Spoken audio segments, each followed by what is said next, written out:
In a village near a mysterious forest, there lived a great hunter known for his skill and bravery. His name was Okang, and he was respected by all for his ability to bring home the finest game. Okang had a beautiful wife, Amma, who awaited his return every evening with a warm smile and a lovely embrace. One day, Okang ventured deeper into the forest than he had ever gone before, determined to bring home the largest catch yet.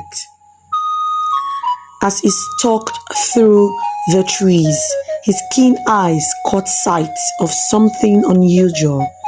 A group of beautiful maidens, dressed in flowering garments, moving gracefully through the forest. Okang was perplexed.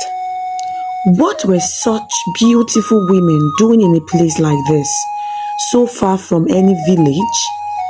Curiosity piqued. Okang quietly hid himself behind a large tree to watch them.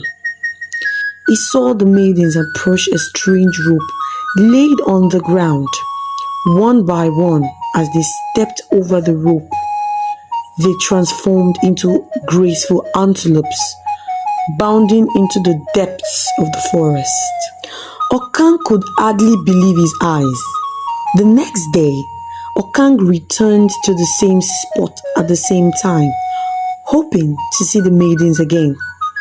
Sure enough, they appeared, repeating their mysterious ritual.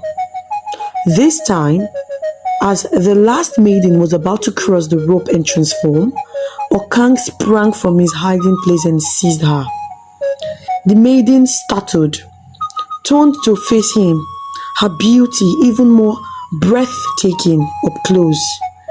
"I have seen your secret," Okang said, "but I am not afraid. You are the most beautiful woman I have ever seen, and I wish to marry you." The maiden, whose name was Lila, agreed, but on one condition: "You must never tell anyone what you have seen here today. The day you reveal our secret is the day I will return to the forest and never come back."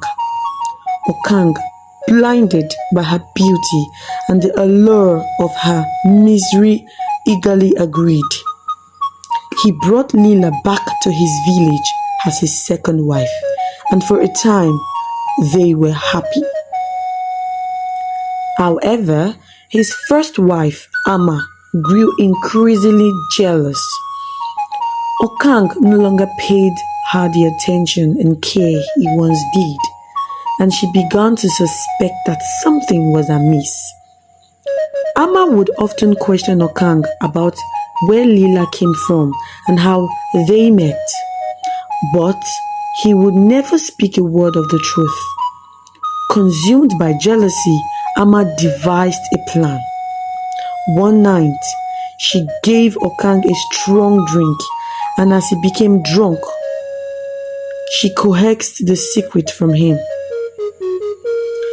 The next day, as Lila walked through the village, Amma mocked her, sneering, "Your beauty is a lie.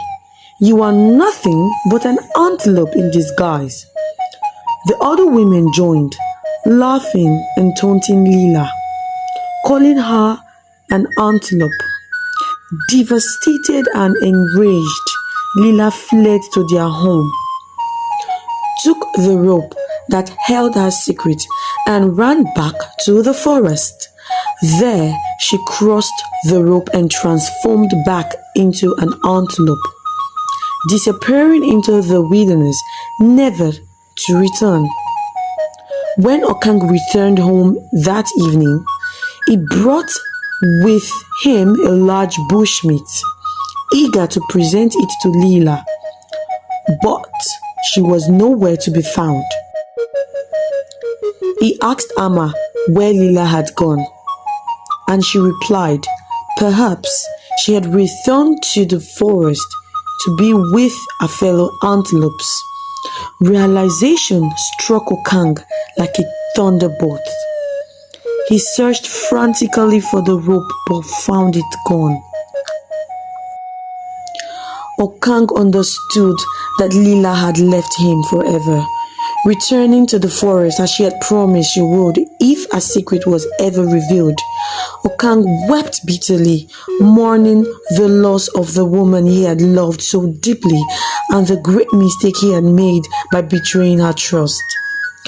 From that day on, he wandered the forest, calling out for Lila, but she never answered. Okang understood that Lila had left him forever, returning to the forest as she had promised she would if a secret was ever revealed. Okang wept bitterly, mourning the loss of the woman he had loved so deeply and the great mistake he had made by betraying her trust. From that day on, he wandered the forest, calling out for Lila, but she never answered. The once great hunter was left with nothing but regret, his heart forever haunted by the memory of the beautiful maiden he had lost.